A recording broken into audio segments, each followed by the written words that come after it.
بسم اللہ الرحمن الرحیم الحمد للہ نحمده ونستعینه ونستغفره ونؤمن به ونتوکل علیہ ونعوذ باللہ من شرور انفسنا ومن سیئات اعمالنا من يهده اللہ فلا مضل له ومن يضلله فلا هادی له ونشهد أن لا إله إلا الله وحده لا شريك له ونشهد أن سيدنا ومولانا محمدا عبده ورسوله أما بعد فقد قال الله تعالى في كلامه المجيد أعوذ بالله من الشيطان الرجيم بسم الله الرحمن الرحيم والسابقون الأولون من المهاجرين والأنصار والذين اتبعوهم بإحسان رضی اللہ عنہم ورضوا عنہ اعد لهم جنات تجری تحت الانہار خالدین فیہا ابدا ذلک الفوز العظیم صدق اللہ العظیم وقال نبینا محمد صلی اللہ علیہ وسلم خیر الناس قرنی ثم الذین یلونہم ثم الذین یلونہم او کما قال رسول اللہ صلی اللہ علیہ وسلم۔ محترم حضرات، یہ محرم الحرام کا مہینہ چل رہا ہے اور اسی کے متعلق باتیں چل رہی تھیں۔ تو اس سے پہلے ہفتے میں اہل بیت سے محبت، اہل بیت یعنی جو اللہ کے رسول صلی اللہ علیہ وسلم کے گھرانے سے تعلق رکھتے ہیں اور اللہ کے رسول صلی اللہ علیہ وسلم کے خاندان والے ہیں، ان سے تعلق کے سلسلے میں گفتگو ہوئی تھی۔ تو اللہ تبارک و تعالیٰ نے اہل بیت کو جو ہے ڈبل مقام عطا فرمایا ہے۔ اہل بیت جو ہیں ان کا ایک الگ مقام ہے، اس لیے کہ اہل بیت جو ہیں وہ اللہ کے نبی صلی اللہ علیہ وسلم کے گھر والے ہیں، آپ کے خاندان والے ہیں، آپ کے گھر سے تعلق رکھتے ہیں، اور اسی طرح سے ان کو دوسرا ایک مقام بھی حاصل ہے اور وہ صحابیت کا مقام ہے۔ جو اہل بیت ہیں وہ صحابہ بھی ہیں، اور جو صحابہ ہیں وہی اہل بیت بھی ہو سکتے ہیں۔ تو جو صحابی نہیں ہے وہ اہل بیت بھی نہیں ہوگا، اس لیے کہ اللہ کے نبی صلی اللہ علیہ وسلم کے گھر میں اور لوگ بھی تھے، لیکن اگر وہ صحابی نہیں ہیں تو اہل بیت بھی نہیں کہلائیں گے۔ جیسے ابو لہب تھا، وہ آپ کا چچا تھا اور آپ کو چاہتا بھی تھا، پسند بھی کرتا تھا، لیکن اسلام کے آنے کے بعد وہ آپ کا دشمن بن گیا، وہ اسلام میں نہیں داخل ہوا، وہ صحابی نہیں بنا، تو وہ اہل بیت میں بھی نہیں داخل ہے۔ تو صحابہ کے ساتھ ساتھ اہل بیت کو دوسرا مقام حاصل ہے کہ وہ اہل بیت بھی ہیں اور صحابہ بھی ہیں، تو ان کا مقام جو ہے صحابہ سے پہلے ہے، ان سے محبت، ان سے تعلق کے سلسلے میں گفتگو ہوئی تھی۔ اسی طرح سے جو ہمارے صحابہ کرام کی جماعت ہے، یہ بھی بڑی اہم جماعت ہے، بڑی مقدس جماعت ہے، اور ان سے محبت کرنا بھی ہمارے ایمان کا جز ہے۔ جو صحابہ سے محبت نہ کرے اس کا بھی ایمان ناقص ہے۔ اسی لیے جو ہمارے علماء نے، ائمہ نے جو عقائد کی کتابیں لکھی ہیں، اس میں صحابہ کی محبت کو بھی ایمان کی اصل قرار دیا ہے کہ اللہ سے محبت، اس کے رسول سے محبت، اہل بیت سے محبت اور صحابہ سے محبت، ان کی محبت بھی ایمان کی اصل ہے، ایمان کا جز ہے۔ جو صحابہ سے محبت نہ کرے اس کا ایمان بھی ناقص ہے۔ تو صحابہ کرام کی جماعت جو ہے وہ کوئی معمولی جماعت نہیں ہے۔ جیسے اللہ تبارک و تعالیٰ نے انبیاء کا انتخاب کیا، تو روئے زمین پر سب سے بہترین لوگ جو ہیں وہ انبیاء کرام ہیں۔ انبیاء کرام کی جماعت سب سے مقدس جماعت، سب سے پاکیزہ جماعت، جن کو اللہ تعالیٰ نے معصوم عن الخطا بنایا، جو گناہوں سے معصوم تھے۔ لیکن اس کے بعد جو نمبر آتا ہے انبیاء کے بعد، وہ کس کا نمبر ہے؟ وہ صحابہ کرام کا نمبر ہے نا۔ صحابہ کرام جو ہے وہ قرآنی جماعت ہے۔ اللہ نے قرآن میں اس قدر صحابہ کا تذکرہ فرمایا کہ اتنے تذکرے انبیاء کے بھی نہیں، سب سے زیادہ جو تذکرہ قرآن میں ملتا ہے حضرت موسیٰ علیہ السلام کا، پھر حضرت ابراہیم علیہ السلام ہیں، لیکن ان کے بھی اتنے تذکرے نہیں، کسی کے 45 مرتبہ، کسی کا 30 مرتبہ تذکرہ آیا، لیکن صحابہ کے بارے میں تو آتا ہے کہ ان کا تذکرہ 700 مرتبہ آیا، اس سے بھی زیادہ۔ تو پتہ چلا کہ صحابہ کی جماعت کوئی معمولی جماعت نہیں ہے۔ صحابہ کو دنیا والوں سے کسی سرٹیفکیٹ کی ضرورت نہیں۔ کوئی اگر دنیا والا ان کی برائی کرے تو اس کے برائی کرنے سے صحابہ کی شان میں کوئی کمی نہیں آ سکتی، اس لیے کہ صحابہ کی تعریف اللہ نے خود کر دی۔ قرآن میں ان کے بارے میں اللہ نے جگہ جگہ الگ انداز میں فرمایا ہے نا۔ ایک جگہ فرمایا کہ والسابقون الاولون من المہاجرین والانصار والذین اتبعوہم بإحسان رضی اللہ عنہم ورضوا عنہ۔ اللہ نے فرمایا کہ والسابقون الاولون، یعنی جو سابقین اولین ہیں، جو مکے میں ایمان لے آئے ہے نا، والمہاجرین جو ہجرت کر کے مکے سے مدینے آ گئے، والانصار اور وہ انصار کی جماعت جنہوں نے مہاجرین کی اور اللہ کے وسلم کی بے پناہ مدد کی، بڑا تعاون کیا، ان کو ٹھکانہ دیا، مدینے میں رہنے کی جگہ دی، یہ سارا کام کیا، جن کو انصار صحابہ کہا جاتا ہے، تو ان کا بھی تذکرہ فرمایا۔ تو والسابقون الاولون والمہاجرین ہے نا من الانصار والذین اتبعوہم بإحسان ہے نا۔ آگے فرمایا کہ ایک تو ہے نا یہ جماعتیں ہو گئیں، سابقین کی ہیں، مہاجرین کی ہیں، انصار کی ہیں، یہ سب صحابہ ہیں، اور ساتھ ساتھ والذین اتبعوہم بإحسان، جنہوں نے ان صحابہ کی اتباع کی اخلاص کے ساتھ، صحیح نیت کے ساتھ ہے نا۔ تو ان سب کے لیے اللہ نے کیا فرمایا؟ فرمایا کہ رضی اللہ عنہم ورضوا عنہ ہے نا۔ اللہ ان سے راضی اور یہ اللہ سے راضی ہے نا، یعنی اللہ کی طرف سے دیا ہوا یہ ان کو سرٹیفکیٹ ہے، اس لیے کسی کی ضرورت نہیں ہے۔ اگر کوئی دنیا میں ان کی برائی کرے، جماعتیں ہیں اسی جو تبرہ کرتی ہیں، صحابہ کو برا بھلا نعوذ باللہ کہتی ہیں، لیکن ان کے برا کہنے سے کچھ نہیں ہونے والا ہے، اس لیے کہ بہرحال قرآن ان کی گواہی دے رہا ہے نا۔ اور اللہ نے فرمایا کہ رضی اللہ عنہم ورضوا عنہ، اللہ ان سے بھی راضی اور وہ اللہ سے راضی ہو گئے۔ اس سے بڑا اور کیا اللہ کی طرف سے انعام ہو سکتا ہے کسی بندے کے لیے کہ رضی اللہ عنہ کا اس کو خطاب مل جائے ہے نا۔ اس لیے ہر صحابی کا جب ہم نام لیتے ہیں تو ہم احترام سے اس کے آگے رضی اللہ عنہ لگاتے ہیں، ہم کہتے ہیں حضرت ابوبکر صدیق رضی اللہ عنہ، حضرت عمر رضی اللہ عنہ۔ تو جس صحابی کا بھی نام لیتے ہیں ہم اللہ کے اس دیے ہوئے سرٹیفکیٹ کا اعلان بھی کرتے ہیں کہ اللہ ان سے راضی ہے اور وہ اللہ سے راضی ہے۔ تو صحابہ کا مقام بہت اونچا ہے، بہت اونچے مقام پر فائز ہیں۔ ہاں صحابہ میں اپنے درجات ہیں، وہ الگ ہے کہ صحابہ کے جو مقامات ہیں ان صحابہ میں درجات ہیں کہ سب سے پہلا درجہ کس کا ہے، دوسرا کس کا ہے، پھر کس کا ہے، اس طرح سے تو تقسیم کی گئی۔ جیسے انبیاء میں مقامات ہیں، انبیاء میں سب سے اونچا مقام ہم کے آقا جناب محمد الرسول اللہ صلی اللہ علیہ وسلم کا ہے، آپ کو امام الانبیاء کہا جاتا ہے، تمام نبیوں کا سردار آپ کو بنایا گیا۔ تو اسی طرح سے صحابہ میں بھی مقامات ہیں ہے نا، یہ الگ مسئلہ ہے، لیکن بہرحال سارے کے سارے صحابہ کے بارے میں رضی اللہ عنہم ورضوا عنہ کا خطاب ہے۔ اور آگے فرمایا اللہ نے کہ اعد لہم جنات تجری، اللہ نے ان کے لیے جنت تیار کی ہے نا۔ یعنی جب اللہ راضی ہو گیا تو کیا ملے گا؟ جنت ملے گی، اس لیے کہ وہی اصل ٹھکانہ ہے نا۔ تو اعد لہم جنات تجری تحتہا الانہار، اللہ نے ان کے لیے اسی جنت اور باغات تیار رکھی ہیں جن کے نیچے سے نہریں جاری ہوں گی، خالدین فیہا ابدا، اور وہ اس میں ہمیشہ ہمیشہ رہیں گے، اور ذالک الفوز العظیم، اور یہی جو ہے سب سے بڑی کامیابی ہے۔ یہ اللہ نے قرآن میں فرمایا اور مختلف جگہ فرمایا ہے نا۔ کہیں فرمایا لقد رضی اللہ عن المؤمنین اذ یبایعونک تحت الشجرہ، کہ اللہ ان صحابہ سے راضی ہو گیا جو حدیبیہ کے موقع پر آپ کے ہاتھوں درخت کے نیچے بیعت کر رہے تھے، ان سے بھی اللہ راضی ہو گیا۔ کہیں بدریوں کا تذکرہ، کہیں احد والوں کا تذکرہ، کہیں کسی خاص موقع پر صحابہ کا تذکرہ۔ تو قرآن نے ان کی پاکیزہ ہونے کی، ان کے جنتی ہونے کی، ان کے نیک ہونے کی کہہ لیجیے اعلان کیا۔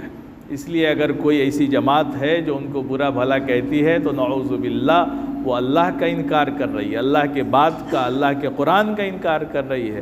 اور اللہ کے وسلم نے تو مختلف حدیثوں میں جو صحابہ کے بارے میں فرمایا ہے وہ تو الگ ہے، وہ پوری حدیثیں بھری پڑی ہیں۔ اللہ کے وسلم نے فرمایا کہ لا تتخذوہ من بعدی غرضا، ہے نا، فرمایا کہ میرے صحابہ کو میرے بعد کوئی نشانہ نہ بنائے، ہاں کوئی نشانہ نہ بنائے، یعنی کوئی ان پر انگلی نہیں اٹھا سکتا ہے صحابہ پر۔ اگر صحابہ کے آپس میں کوئی معاملات ہو گئے، کوئی اختلاف ہو گئے تو وہ انسان تھے، وہ معصوم عن الخطا نہیں تھے۔ اللہ نے ان کو وہ مقام نہیں دیا جو انبیاء کو دیا، ان سے غلطی ہو سکتی ہے۔ اور ہمارے ائمہ نے تو یہاں تک لکھا کہ اللہ نے ان سے غلطیاں کرائیں، اگر غلطیاں نہ ہوتیں تو امت کے سامنے مسائل نہ آتے، ہے نا، اگر ان سے چوری نہ ہوتی، ان سے زناکاری نہ ہوتی تو یہ جو سزائیں اسلام نے لکھی تھی اس کا نفاذ کیسے ہوتا، یہ مسئلے کیسے سامنے آتے، یہ امت کے سامنے نہ آتے۔ تو اس لیے لکھا کہ اللہ نے ان سے بہت سے ایسے گناہ کرائے اور پھر کرا کر کے امت کے سامنے ان مسئلوں کو واضح کیا۔ تو بہرحال صحابہ کی جماعت جو ہے بہت اونچی جماعت ہے، بڑی مقدس جماعت ہے۔ اگر صحابہ کو درمیان سے نکال دیا جائے نا تو ہمارا دین ہی ختم ہو جائے گا۔ جو کچھ ہمیں اور آپ کو ملا ہے وہ صحابہ کے وسیلے سے ملا ہے، صحابہ کے ذریعے سے ملا ہے۔ قرآن پہنچا صحابہ کے ذریعے سے، آپ کی حدیث پہنچی صحابہ کے ذریعے سے، اسلامی تاریخ اور سیرت پہنچی تو بیچ میں کوئی ذریعہ ہے تو وہ صحابہ ہیں۔ اگر کوئی صحابہ کو نعوذ باللہ بیچ سے نکال دے، ان کو برا بھلا کہے تو کیا حال ہوگا؟ تب تو پورا اسلام ہی مشکوک ہو جائے گا۔ اور وہ جماعتیں یہی چاہتی بھی ہیں کہ صحابہ پر تان کر دیں، صحابہ بیچ سے نکل گئے تو ہم کہہ دیں گے کہ قرآن بھی غلط ہے، اس لیے کہ صحابہ نے ہی تو قرآن پہنچایا، حدیث بھی غلط ہے تو پورا اسلام کی بنیاد ہی ختم کر دیں گے۔ تو اس لیے جیسے اللہ نے انبیاء کا انتخاب کیا ویسے ہی حدیث میں آتا ہے کہ اللہ نے صحابہ کا انتخاب کیا، اللہ نے صحابہ کو چنا، یعنی اللہ نے جب جائزہ لیا اور دیکھا تو سب سے بہترین دل جو تھا وہ کس کا پایا؟ اللہ کے رسول صلی اللہ علیہ وسلم کا۔ تو آپ کو سب سے اونچا مقام اللہ نے دیا، انبیاء میں دیا ہے نا۔ اور پھر انسانوں میں، عام انسانوں میں سب سے بہترین دل والے جو انسان تھے وہ صحابہ تھے۔ تو اللہ نے ان کا انتخاب کیا اپنے نبی کی صحبت کے لیے کہ یہ میرے نبی کے صحابہ بنے گے۔ اللہ نے ان کا انتخاب کیا، ان کو اس زمانے میں پیدا کیا اور وہ صحابہ بنے، اور انہوں نے وہ کارنامہ کر کے دکھایا جو دنیا کی کوئی جماعت نہیں کر سکتی۔ انہوں نے اپنے خون سے، اپنے پسینے سے اس اسلام کو سینچا ہے۔ جو قربانیاں انہوں نے اسلام کے لیے دی ہیں، اپنے گھروں کو اجاڑ دیا، اپنے بیوی بچوں کو چھوڑ دیا، اپنا ملک چھوڑ دیا، اپنا وطن چھوڑ دیا، سب کچھ اس اسلام کے لیے اور اللہ کے وسلم کے لائے ہوئے دین کو پھیلانے کے لیے سب کچھ صحابہ نے قربان کر دیا۔ اتنا کوئی جماعت نہیں کر سکتی ہے، اس لیے اللہ نے ان کا انتخاب کیا تھا، ان کو چنا تھا اللہ تبارک و تعالیٰ نے۔ اس لیے جو بھی ایمان والا ہے، جو بھی اہل سنت والجماعت سے تعلق رکھتا ہے، اس کے دل میں صحابہ کی محبت ہونی ہی چاہیے۔ اگر کسی صحابی کے بارے میں کسی غیر کے سننے یا کہنے کی وجہ سے کوئی ذرہ برابر بال بھی آ جائے تو توبہ کرنی چاہیے۔ صحابہ کے بارے میں، صحابہ کی گستاخی، صحابہ کے شان میں کچھ کہنا یا بولنا یا سوچنا بھی غلط ہے، یہ شیطانی عمل ہے۔ صحابہ کی ذات بڑی مقدس جماعت ہے، اس لیے اللہ کے رسول نے فرمایا کہ جو صحابہ سے محبت کرے گا میری محبت کی وجہ سے ان سے محبت کرے گا، اور جو صحابہ سے بغض کرے گا وہ میرے بغض کی وجہ سے۔ تو گویا کہ صحابی سے بغض رکھنا اپنے نبی سے بغض رکھنا ہے، تو یہ وہاں تک بات پہنچ جاتی ہے۔ اور پھر قرآن میں گویا کہ جو اللہ نے گواہی دی ہے نا، تو الصحابۃ کلہم عدول، سارے کے سارے صحابہ عادل ہیں۔ اسی لیے ہمارے محدثین نے اس بات کا اہتمام کیا کہ جو بڑی بڑی کتابیں ہیں حدیث کی، اس کے جو راوی ہیں، جس کو ہماری اصطلاح میں اسماء الرجال کہا جاتا ہے، تو ہر راوی کی چھان بین کی جاتی ہے کہ یہ حدیث فلاں صاحب نے نقل کی، فلاں صاحب نے فلاں صاحب سے نقل کی، ان کا پورا بایو ڈاٹا نکالا جاتا ہے کہ یہ کس کے کہاں پیدا ہوئے، ہے نا، کیا ان کا وہ تھا، دین کا کیا معاملہ تھا، کتنی ان کے اندر امانت داری تھی، اخلاق تھی، یہ جھوٹ بولتے تھے، ساری چیزوں کی محدثین نے چھان بین کی۔ کہیں گڑبڑی پائی گئی تو حدیث کو ہی مشکوک کر دیا۔ لیکن جہاں نام صحابہ کا آ جاتا ہے تو کوئی محدث اس پہ انگلی نہیں اٹھاتا ہے، صحابہ پر کوئی چھان بین نہیں، اس لیے کہ صحابہ کلہم عدول، سارے کے سارے صحابہ عادل ہیں، نیک ہیں، پاک باز ہیں، جنتی ہیں، ان کے جنتی ہونے کی اللہ نے اور رسول نے گواہی دی ہے، اس لیے صحابہ میں کوئی چھان بین کی ضرورت نہیں، چاہے وہ اونچے درجے کا صحابی ہو چاہے ادنا درجے کا صحابی۔ تو صحابہ کا مقام اللہ نے بہت اونچا رکھا ہے، ہر ایمان والے کو صحابہ سے محبت ہونی چاہیے، بے پناہ محبت ہونی چاہیے، جیسے رسول سے محبت، اہل بیت سے محبت، ویسے ہی صحابہ سے بھی محبت۔ اگر کوئی صحابہ کو برا بھلا کہے تو اس سے دور ہو جائیے، سمجھیے کہ یہ مسلمان نہیں ہے، اگر مسلمان ہوگا تو صحابہ کے بارے میں ایسی رائے نہیں رکھ سکتا ہے نا، تو صحابہ کے بارے میں کوئی غلط بات نہیں ہونی چاہیے اور دل میں خیال بھی نہیں آنا چاہیے صحابہ کے بارے میں کسی بھی طرح کا۔ تو صحابہ کو اللہ نے، صحابہ کی محبت کو اللہ نے ہمارے ایمان کی تکمیل کا ذریعہ بنایا ہے کہ جس طرح سے اللہ اور اس کے رسول سے محبت کرنا ضروری، اسی طرح سے اہل بیت سے محبت کرنا بھی ضروری، اسی طرح سے تمام صحابہ سے محبت کرنا بھی ضروری۔ ہاں، صحابہ میں مقامات ہیں، صحابہ میں سب سے اونچا درجہ کس کا ہے؟ حضرت ابوبکر صدیق رضی اللہ عنہ، سب سے اونچا درجہ۔ اس کے بعد کس کا درجہ ہے؟ حضرت عمر کا، ہے نا، نام لگے ہوئے ترتیب سے اوپر، ہے نا۔ اس کے بعد کس کا درجہ ہے؟ حضرت عثمان غنی رضی اللہ عنہ کا۔ اس کے بعد حضرت علی کا، ہے نا۔ یہ 4 صحابہ ہیں جن کو سب سے افضل قرار دیا گیا اور چاروں خلفائے راشدین ہیں۔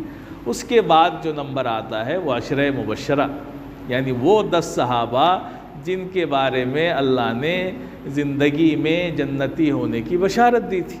تو وہ 10 صحابہ میں سے 4 تو یہی ہو گئے جو خلفائے راشدین ہیں، اور 6 اور ہیں ان کے اندر، ان کے علاوہ جو ہے حضرت طلحہ ہیں، حضرت زبیر ہیں، حضرت سعد بن وقاص ہیں، حضرت ابو عبیدہ بن جراح ہیں، حضرت سعید بن زید ہیں، یہ سارے لوگ ہیں جو 6 ان کے علاوہ ہیں۔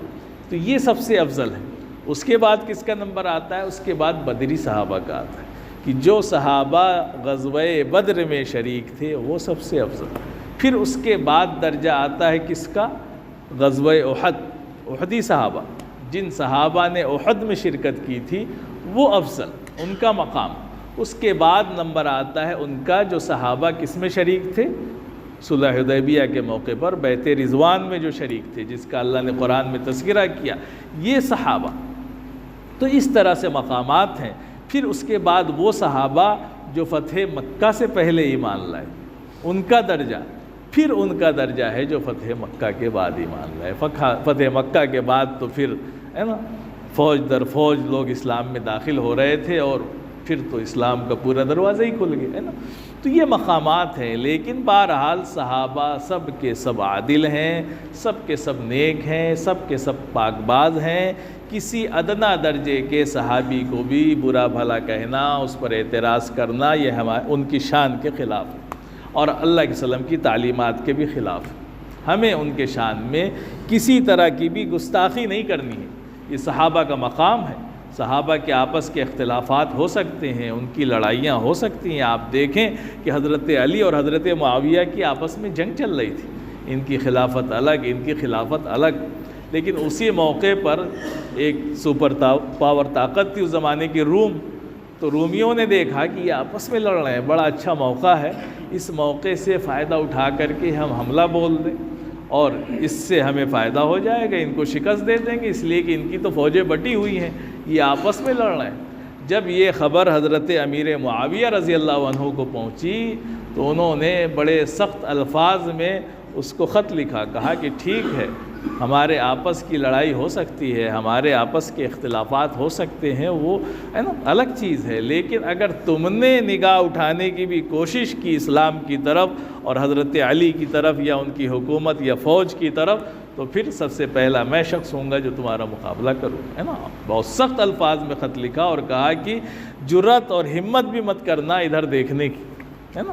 تو یہ آپس کی جو لڑائیاں تھیں، یہ جو ہے اختلافات تھے، یہ مسائل تھے، کچھ ایسے مسئلے پیدا ہوئے حضرت عثمان غنی رضی اللہ عنہ کے خلافت کے زمانے میں جس سے آپس میں کچھ اختلافات پیدا ہوئے، لیکن اس کی وجہ سے کسی صحابی کے شان کو نہیں گھٹا سکتے۔ صحابہ تو صحابہ ہیں، صحابہ کی شان میں گستاخی کرنے کو بڑے بڑے ائمہ نے ایمان سے باہر ہونے کا راستہ بتایا کہ جو صحابہ کی شان میں گستاخی کرے گا اس کے ایمان کا خطرہ پیدا ہو جائے گا۔ اس لیے ٹھیک ہے، صحابہ جو بھی ان کے آپس کی لڑائیاں یا اختلافات ہوئے وہ ان کے اپنی باتیں تھیں، لیکن ہمیں جس بات کی ہم سب کے آقا جناب محمد الرسول اللہ صلی اللہ علیہ وسلم نے تعلیم دی ہے وہ اسی بات کی تعلیم دی ہے کہ تم میرے صحابہ سے محبت کرنا، ان سے بغض مت رکھنا، ہے نا۔ الگ الگ آپ نے کہا مہاجرین کے لیے، ہے نا، انصار کے لیے، ہے نا، سب کے لیے فضائل بیان کیے آپ نے اور سب کی اہمیت کو بیان کیا اور کہا کہ ان سب سے محبت کرنا، اہل بیت سے، گھر والوں کے الگ فضائل آپ نے بیان کیے، تو سب کے مقامات ہیں، ہے نا۔ تو بہت سی جماعتیں، بہت سے فرقے ایسے پیدا ہوئے دنیا میں جنہوں نے صحابہ پر طعن کیا، جو صحابہ کو نہیں مانتے ہیں، صحابہ کو نعوذ باللہ برا بھلا کہتے ہیں، یا بعض صحابہ اور بعض صحابہ میں فرق کرتے ہیں۔ ہم کون ہوتے ہیں فرق کرنے والے؟ جب قرآن نے ان کے پاکیزہ ہونے کی گواہی دے دی، جب قرآن نے ان کے بارے میں رضی اللہ عنہم ورضوا عنہ کہہ دیا، تو ہم اور آپ کس، ہے نا، اس کے ہیں، ہے نا۔ ہمارا کیا درجہ ہے؟ ایک صحابی کا وہ درجہ ہے کہ سارے دنیا کے اولیاء مل کر کے اس کے برابر نہیں ہو سکتے۔ آپ اندازہ لگائیں، اللہ علیہ وسلم نے فرمایا تھا، کیا فرمایا تھا؟ کہا تھا کہ اگر ایک شخص جو ہے احد پہاڑ کے برابر سونا خرچ کرے، وہ میرے ایک صحابی کے ایک مد بلکہ آدھے مد کے برابر بھی نہیں ہو سکتا۔ یعنی ایک دنیا کا آدمی ایک احد کے پہاڑ کے برابر سونا خرچ کر دے اور ایک صحابی نے ایک چھٹاک خرچ کیا ہو، اس کے برابر ثواب میں، مقام میں پہنچ ہی نہیں سکتا۔ تو پتہ چلا کہ اللہ علیہ وسلم کا دیدار، آپ سے ملاقات، صحابیت کا درجہ اتنا اونچا درجہ رکھتا ہے، اتنا اونچے مقام پہ اللہ نے ان صحابہ کو پہنچا دیا، صرف اپنی نبی کی ملاقات، اپنی نبی کی صحبت کی وجہ سے جو صحابیت کا درجہ مل گیا ان کو، اس مقام تک دنیا کا کوئی بڑے سے بڑا اللہ والا پہنچ ہی نہیں سکتا۔ صحابیت کا مقام ایسا مقام ہے کہ اس مقام تک عبادت سے، ریاضت سے، تلاوت سے، محنت سے نہیں پہنچا جا سکتا ہے۔ وہ ایک الگ مقام ہے صحابیت، اس مقام پر کوئی نہیں پہنچ سکتا ہے۔ جتنی عبادت کر لے، جتنی محنت کر لے، جتنا بڑا عابد ہو جائے، اللہ کا ولی ہو جائے، قطب ہو جائے، ابدال ہو جائے، بڑے سے بڑا اللہ والا ہو جائے، لیکن ایک صحابی کا جو مقام ہے وہاں تک نہیں پہنچ سکتے۔ تو صحابہ کا مقام بہت اونچا ہے، اس مقام کو ہر امتی کو پہچاننا چاہیے۔ ان کی شان میں ادنا برابر گستاخی اور ذرہ برابر بھی ان کی شان کو کم کرنا، یہ ہمارے لیے خطرے کی بات ہے۔ تو ہمیں سب کو اس بات کی کوشش کرنی ہے کہ اللہ نے اور اس کے رسول نے جو صحابہ کو مقام دیا اور جو ان سے محبت کا مطالبہ کیا، تو ہمیں اس پر کھرا اترنا چاہیے کہ ہمارے دلوں میں صحابہ کی محبت ہو، ہے نا، صحابہ پر ایمان ہو، ہے نا۔ اسی لیے کہ سب کچھ ہمیں انہی کے ذریعے سے ملا ہے، چاہے وہ قرآن ہو، حدیث ہو، ہے نا، اللہ علیہ وسلم کی سیرت ہو، ہے نا، آپ کی تاریخ ہو، جو بھی چیزیں ہم تک پہنچی ہیں وہ کس کے ذریعے سے پہنچی ہیں؟ سب صحابہ کے ذریعے سے پہنچی ہیں۔ ساری چیزوں کا اعتماد صحابہ پر ہے نا۔ وہ صحابہ جو ہے اللہ کے منتخب کیے ہوئے ہیں، اللہ کے چنے ہوئے ہیں، اس لیے اللہ نے قرآن میں فرمایا کہ ایمان کیسا لاؤ، ہے نا، صحابہ کی طرف فرمایا کہ فَإِنْ آمَنُوا بِمِثْلِ مَا آمَنْتُمْ بِهِ فَقَدْ اهْتَدَوْا۔ صحابہ کی طرح ایمان لاؤ گے تب ہدایت پاؤ گے، صحابہ کی طرح ایمان لانا۔ تو صحابہ کی طرح ایمان رکھنا، صحابہ کے ایمان کا جائزہ لینا، صحابہ کی طرح اپنے عقائد کو بنانا، اس میں بھی اللہ نے معیار، اللہ کے رسول نے معیار کس کو بنایا؟ فرمایا کہ آخر زمانے میں، ہے نا، میری امت فرقوں میں بڑھ جائے گی، جماعتوں میں بڑھ جائے گی، لیکن صحیح راستے پر وہی ہوگا ما انا علیہ و اصحابی، جس پر میں ہوں اور جس پر میرے صحابہ ہیں۔ فرمایا کہ صحابی کا نجوم، میرے صحابہ ستاروں کے مانند ہیں، ان میں سے کسی کی بھی اقتداء کر لو گے تم ہدایت پر پہنچ جاؤ گے۔ تو ہمیں اللہ تعالیٰ اس بات کی توفیق عطا فرمائے کہ ہم صحابہ کی اتباع کرنے والے، ان سے محبت کرنے والے، ان کی تعریف کرنے والے بنیں اور ان کی شان میں ادنا بھی گستاخی کرنے والے نہ بنیں۔ اللہ تبارک و تعالیٰ ہم سب کو کہنے سننے سے زیادہ عمل کی توفیق عطا فرمائے۔